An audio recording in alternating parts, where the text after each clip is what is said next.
Olá pessoal, bem-vindos a mais uma aula da Escola da Inteligência. E o tema de hoje é eu e você, você e eu.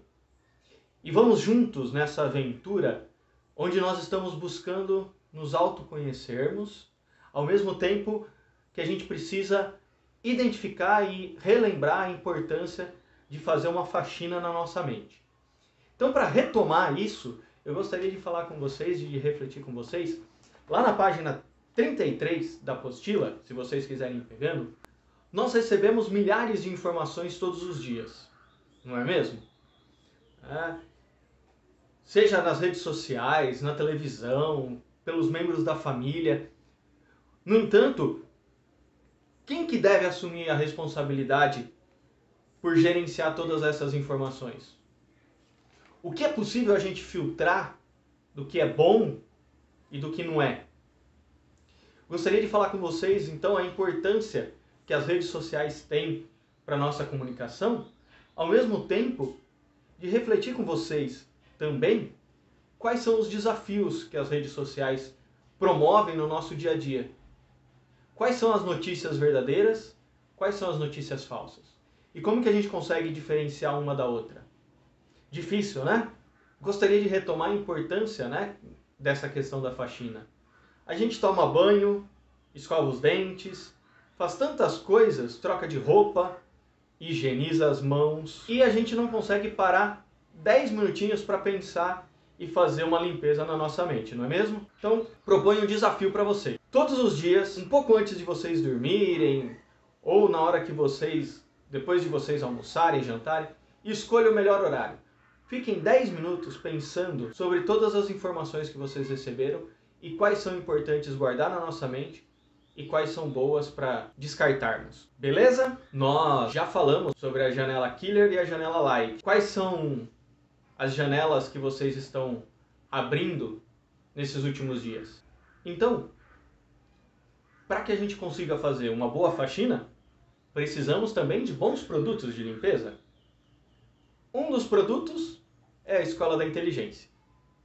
Outros produtos nós vamos aprender hoje. Lá na página 34, o que você deseja determinar? A palavra determinar veio então do latim determino, que significa demarcar termos ou limites, fixar, indicar com precisão e resolver. Então, lá na página 35 agora, coloquem aí os pensamentos negativos que vocês tiveram nos últimos dias e escreva como que você deseja determinar a respeito deles. Então, eu determino que, em seguida, na página 36, respondo as 3 perguntinhas. Qual foi a questão mais importante que vocês aprenderam nessa lição? Retomem um pouco do que nós conversamos na semana passada. Qual aspecto foi mais desafiador no sentido de ser aprendido ou praticado? É fácil fazer a faxina na mente? O que vocês acharam? Que vitórias pessoais você alcançou nessa lição? Então, retomem tudo que nós aprendemos na aula anterior, né? Pensando na janela Killer, na janela Light e pensando a importância que nós temos que dar para pensamentos belos. E aí eu queria retomar com vocês qual que é o jeito da Escola da Inteligência de ser? Qual é o jeito EI de ser? Precisamos perceber o quanto é importante cuidar dos arquivos registrados na nossa mente.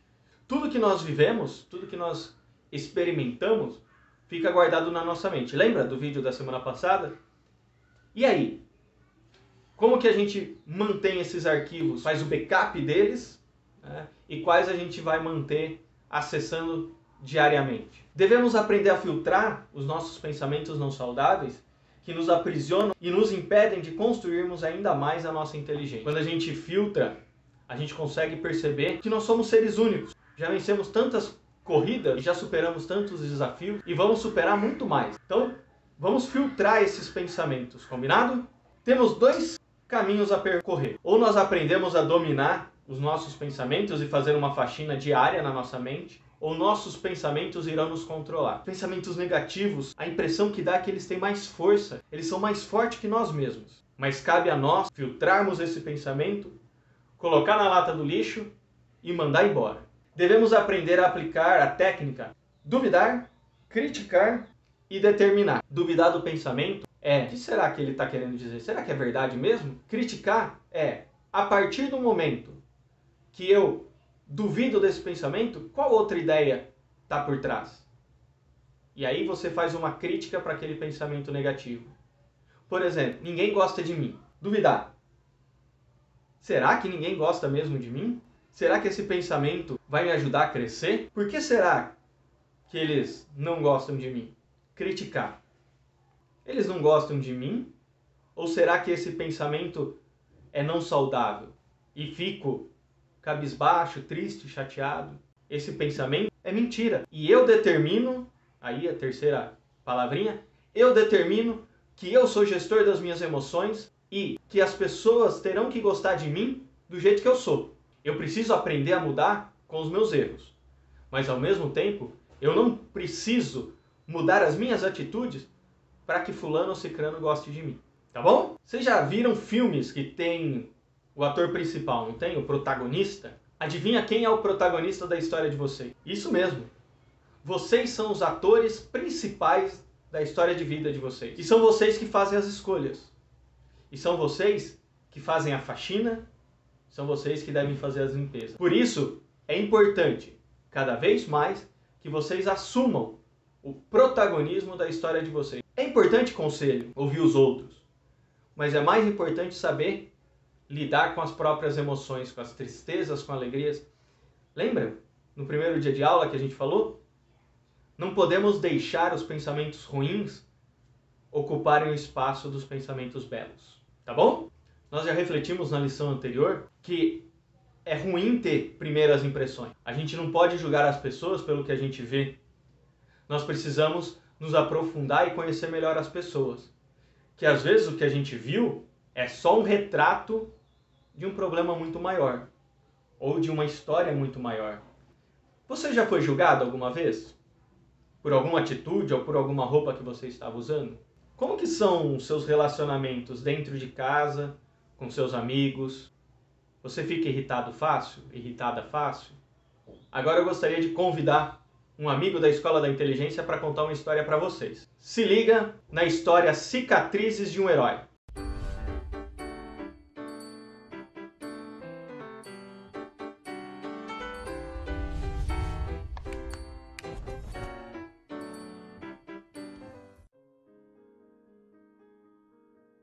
Olá, pessoal! Gente, a nossa história de hoje é realmente triste, é de fazer chorar. Mas antes eu gostaria de fazer uma pergunta. Você já se sentiu magoado por alguém que você ama? Alguém já te decepcionou?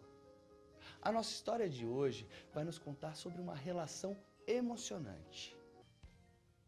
Havia um homem de 38 anos que se chamava Guilherme. Guilherme tinha enormes cicatrizes no rosto. Suas cicatrizes eram tão salientes que deformavam todo o seu rosto. Em qualquer ambiente social que ele entrava, as pessoas ficavam chocadas com a sua aparência. Além disso, Guilherme era paraplégico, andava numa cadeira de rodas. Guilherme era pai de Rodolfo, um garoto de 14 anos. O jovem Rodolfo morria de vergonha que as pessoas vissem o rosto mutilado do seu pai. Ele não convidava seus amigos para frequentar a sua casa. O menino cresceu tentando esconder o seu pai. Rodolfo sentia inveja dos seus colegas, cujos pais dirigiam carros, praticavam esportes, participavam das reuniões da escola, iam ao cinema com eles. Certa vez, Rodolfo contraiu uma forte gripe e faltou à aula. Nesse dia, justamente nesse dia, o professor pediu para que os alunos fizessem um trabalho em grupo e que deveria ser entregue no dia posterior. Era uma luta contra o relógio. O grupo de Rodolfo, preocupado com a urgência do trabalho, apareceu de supetão na casa dele. Era a primeira vez que os amigos iam até a casa de Rodolfo. E estavam ansiosos para conhecer o pai de Rodolfo. Ele sempre contava que seu pai era um homem muito viajado, por isso que não poderia ir aos jogos de futebol, que era um grande advogado, que tinha um carro mais luxuoso, mas de tão ocupado, ele não podia estar presente na vida de Rodolfo. Eles pensaram que seria uma boa oportunidade para conhecer o famoso seu Guilherme. Então tocaram a campainha e a mãe de Rodolfo os recebeu com muita alegria, pois sempre falava para o filho convidar os seus amigos para visitá-los, mas ele nunca os convidava.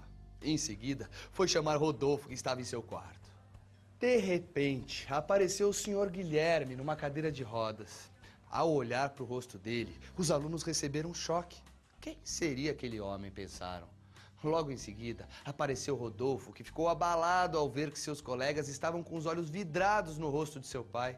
Ele, que sempre mentiu a respeito do seu pai, por vergonha daquele homem todo deformado, não conseguiria mais mentir. Sentiu um medo misturado com vergonha, até que seu Guilherme chamou. Vem, filho.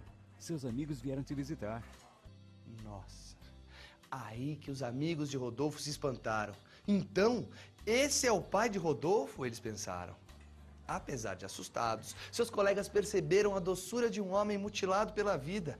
Eles sorriam para tentar deixar Rodolfo mais à vontade. Mas ele ficou mais abalado ainda. Queria fugir da sala, mas não era possível. O drama era inevitável.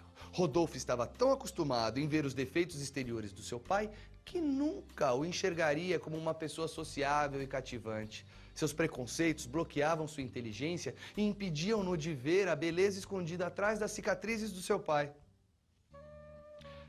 Para não deixar Rodolfo mais constrangido, ninguém falou nada. E enquanto faziam o trabalho, os alunos tiveram algumas dúvidas. Resolveram pedir ajuda para o senhor Guilherme, que prontamente os atendeu e os surpreendeu com sua fantástica cultura.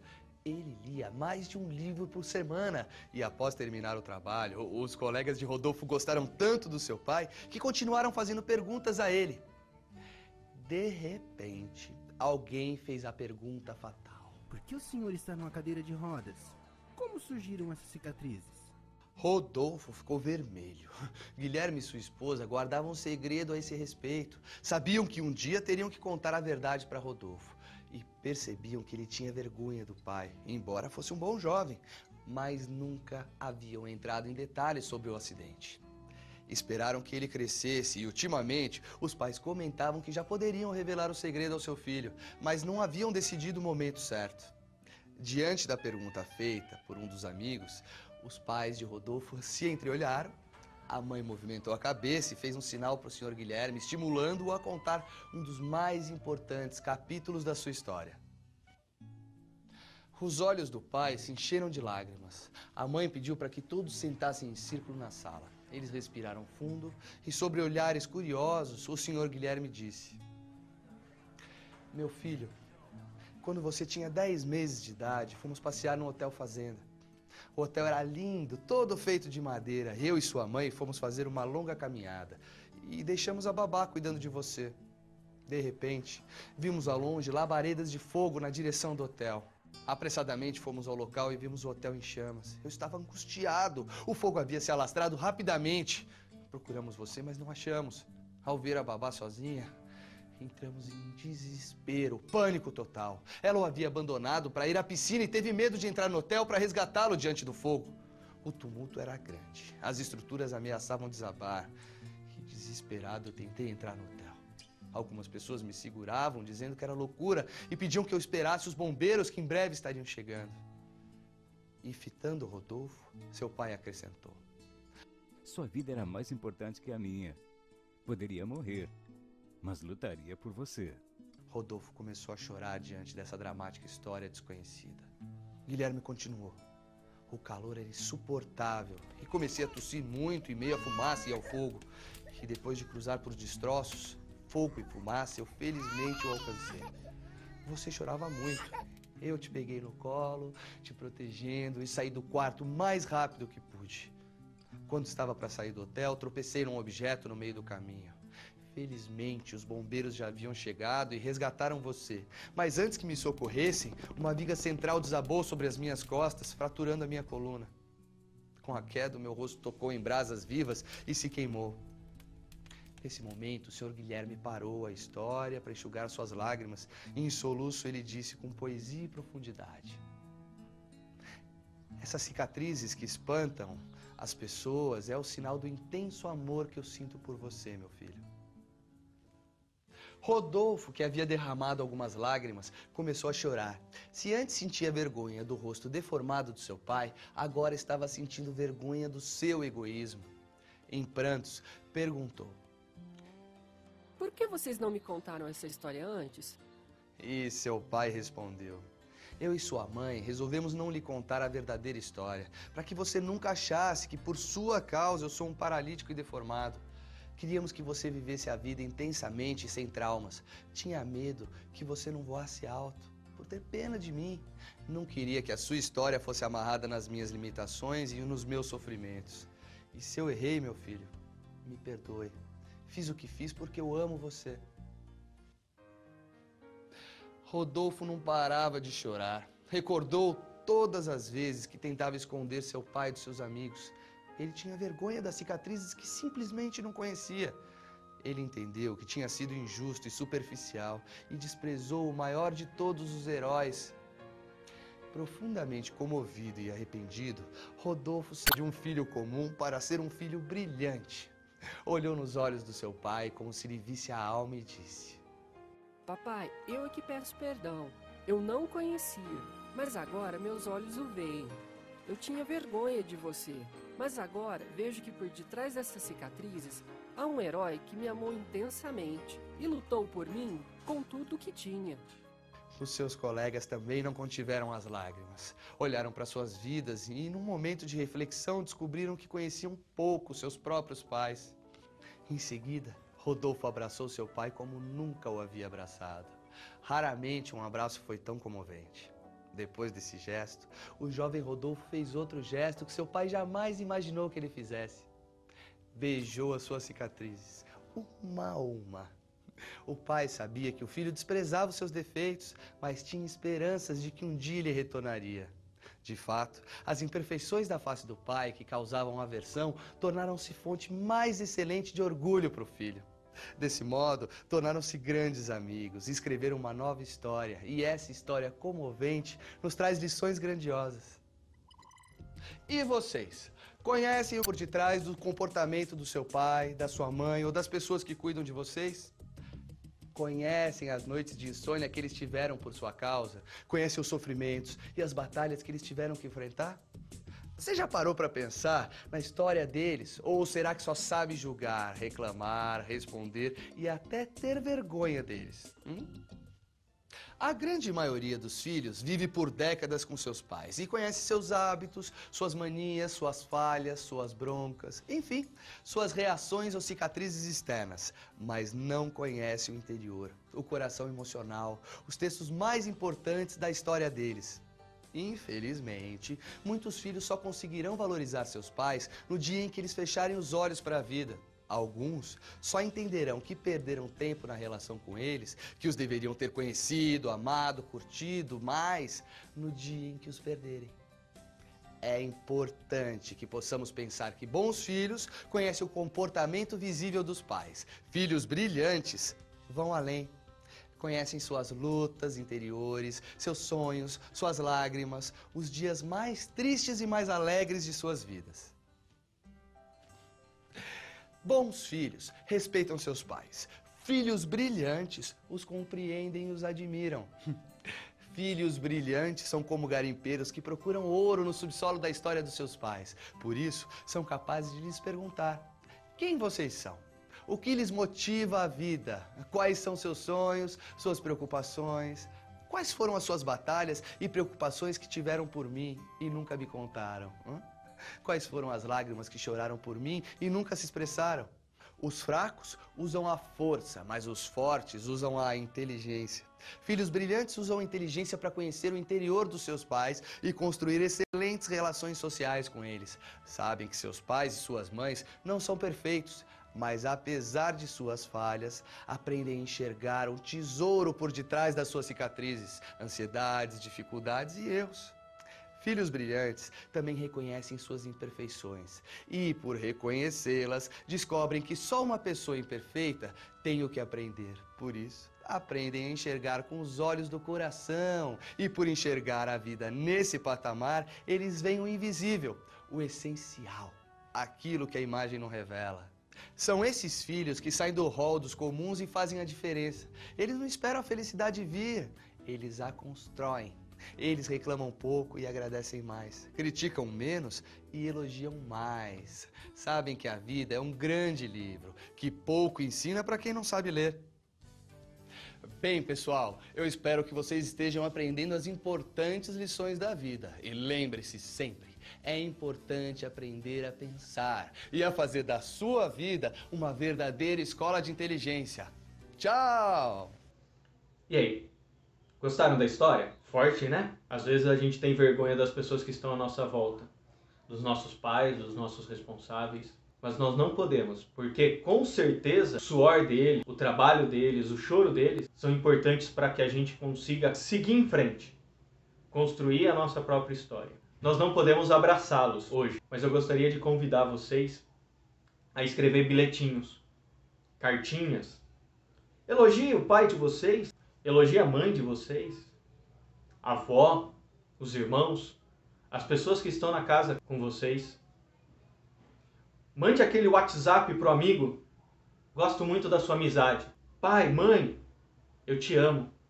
Porque assim como na história as cicatrizes eram evidentes, eu tenho certeza que a família de vocês tem cicatrizes dentro do coração. Então, pessoal, eu gostaria que vocês pudessem fazer uma dinâmica. Lá na página 47, tem algumas perguntas. Escolha um membro da família de vocês e faça essa pergunta a ele. Escreva a resposta, tire uma foto legível e encaminhe para o meu e-mail, combinado? No roteirinho que vocês receberam, tem o meu e-mail lá e como que vocês devem colocar o assunto. Tá bom? Bacana, né? Forte abraço e até mais.